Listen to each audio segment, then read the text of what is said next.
Fala galerinha de xadrez, tudo beleza? A gente tem uma partida da 8ª rodada aqui do Tata Steel Challengers 2019 e a gente tem o Andrei Esipenko, o russo aqui que tá jogando um xadrez fantástico contra o Praggnanandhaa, o Ramesh Babu Praggnanandhaa, o prodígio indiano, né? Um grande mestre aos 12 anos, super jogador aí, super bem, a mídia tá em cima dele e tudo mais, né? Super bem cotado.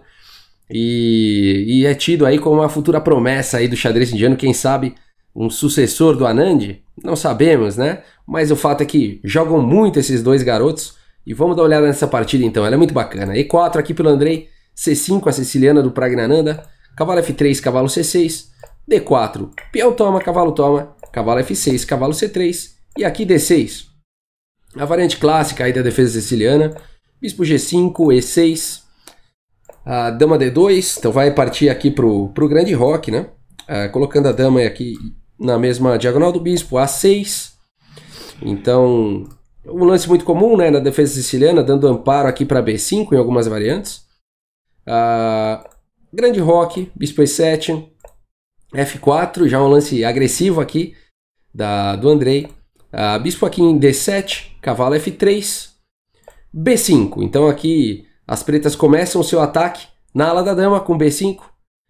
E aqui o Andrei vai para essa variante aqui com bispo toma F6 e depois de G toma F6, rei B1. Tirando o rei dessa coluna semi-aberta, é sempre importante jogar, na maioria das vezes é importante jogar esse lance na defesa siciliana, também tirando aqui a dama da mesma diagonal do rei. A partida seguiu com dama B6, cavalo aqui em E2, e aqui grande roque, um lance surpreendente do Praggnanandhaa, realmente indo aí para roques não de lados opostos, mas roques aí do mesmo lado, né? Uma outra possibilidade aqui seria talvez roque mesmo, né? Ou até dama aqui em A5, propondo aí a troca das damas, já que quer ir para um jogo mais calmo. Mas o Praggnanandhaa preferiu aqui o grande roque, tá tudo certo. Cavalo aqui de em D4, rei B8, bispo aqui em E2, agora conectando as torres, torre aqui em C8, a torre de H em F1. É interessante que é interessante a gente ver aqui a estratégia do Andrei, porque como são roques de mesmo lado, né? Então a gente não vai ter aquele tipo de partida onde as brancas vão atacando na ala do rei e as pretas na ala da dama. Mas de qualquer forma o Andrei começa a atacar aqui na ala do rei, onde não está mais o rei, né? Ele vai atacando aqui na ala do rei e não para atacar não para ameaças de checkmate, mas sim para ficar bem na posição. Muito legal essa estratégia aqui do Andrei. Cavalo em A5 foi jogado. G4, então, aquilo que eu falei, né? Ele começando uma expansão aí na ala do rei. A torre aqui de H em D8. Bispo D3, trazendo mais uma segurança aqui para C2. Mas depois de cavalo C4, esse cavalo é muito forte aí. Em geral, você tem que eliminar esse cavalo aí da quinta horizontal das negras. Bispo toma C4, torre toma C4. E aqui G5, o Andrei continua na expansão dele ali, na ala do rei. Bispo C8, H4 aqui pelo Andrei, ele vai na fé ali. Bispo B7 foi jogado, torre de F em 1, trazendo uma proteção para E4. Torre de D em C8, dobrando então, aqui na coluna C. Dama D3 foi jogado. Dama C7, agora fazendo um ataque triplo aqui em C2. Tem que defender, torre C1 foi jogado. Dama B6, torre de C em D1. Dama C7, torre C1. Então repetindo lances, né? Só que aqui o Praggnanandhaa poderia ter jogado aqui o dama B6 e provavelmente eles iriam ficar repetindo lances e poderiam ir para o empate, mas o Praggnanandhaa tem uma ideia diferente e segue aqui com dama em A5, tá ótimo. Cavalo B3 foi jogado, tentando expulsar a dama daí, dama B6, e aqui o Andrei vai para o lance F5, ele continua com a estratégia dele de expandir na ala do rei. E5, fechando, cavalo aqui de B em D2, agora atacando a torre, fazendo ela se coçar daí, torre de 4 em C5. O lance cavalo em F1 foi jogado aqui pelo Andrei, provavelmente pensando em alguma manobra, talvez E3 e para D5. D5 então foi jogado imediatamente.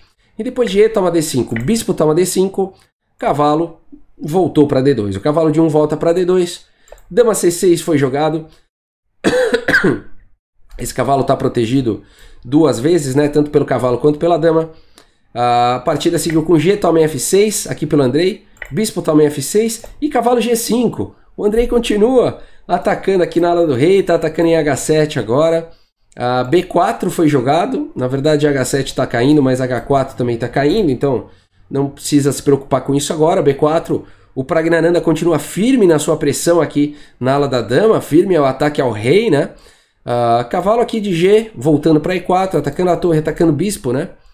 E aqui o Praggnanandhaa poderia simplesmente continuar com o bispo, toma aqui em E4, e depois de cavalo toma em E4, por exemplo. Jogar um lance torre D5 aqui atacando a dama. E depois de dama G3, por exemplo, o bispo D8, mantendo o bispo no tabuleiro. E a gente teria uma partida longa, esse seria o lance 37. E a partida numa posição como essa poderia se estender bastante. Não está muito claro aqui como é que iria se desenrolar essa partida, mas provavelmente aí com chances para os dois lados.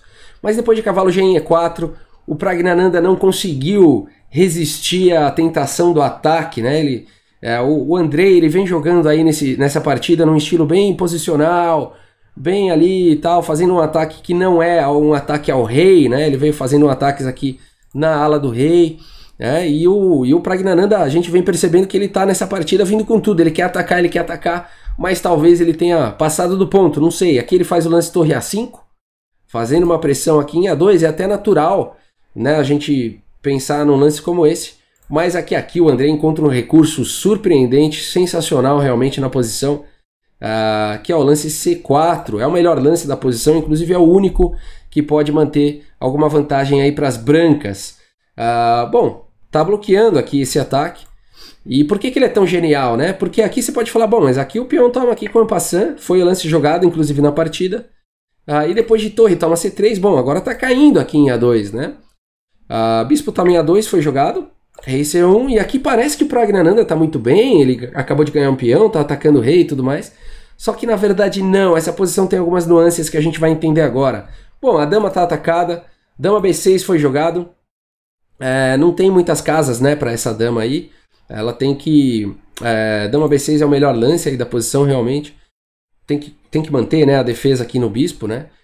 E a partida continuou com o cavalo também F6, e o problema todo da posição é agora, por quê? Talvez tenha sido isso que o Praggnanandhaa não viu até aí, né? Quando ele jogou o lance torre em A5. Deveria ter enxergado mais, o Andrei provavelmente enxergou mais longe, e por isso que acabou ficando melhor aqui. Qual que é o problema todo? A dama não pode capturar aqui o cavalo agora, porque as brancas teriam uma posição vencedora depois de torre toma C8, rei toma C8 e dama C3 com cheque, e capturando a torre na sequência, né? Então esse que foi o problema de torre A5, a torre fica numa posição ingrata, e ela não fica defendida, né? A gente vê que a dama em B6 ela tá sobrecarregada, né? Defendendo F6 aqui, ó, nessa posição, né? Ela tá sobrecarregada, defendendo A5 e defendendo F6. Então esse é o tema. É um tema tático da sobrecarga. É uma das formas de se ganhar peça no xadrez. E aqui, então, o Praggnanandhaa sofreu esse tema tático aqui do Andrei. O Andrei sabiamente jogou cavalo toma F6. O Praggnanandhaa ainda tentou mais um pouco aqui com menos de 1 minuto no relógio. Jogando de forma rápida, o Andrei tinha bastante tempo ainda. A torre toma C3.